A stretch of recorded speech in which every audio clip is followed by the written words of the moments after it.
अस्सलामुअलैकुम रहमतुल्लाहि व बरकातुहू। सबसे पहले आप तमाम अहबाब को ईद उल फितर की खुशियाँ बहुत बहुत मुबारक हों। अल्लाह रब्बुल इज़्ज़त की बारगाह में दुआ गो हूँ अल्लाह पाक आपको ऐसी लाखों खुशियाँ अता फरमाए जो इस वक्त आपको महसूस हो रही हैं।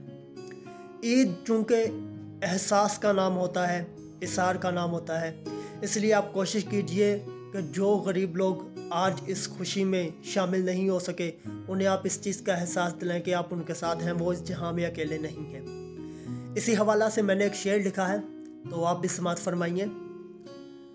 इस ईद की खुशी से ना महरूम हो कोई, इस ईद की खुशी से ना महरूम हो कोई, तू अपने आस पास गरीबों से जाके मिल। सदा खुश रहें, खुशियाँ बांटे। अस्सलामु अलैकुम व रहमतुल्लाहि व बरकातुहू।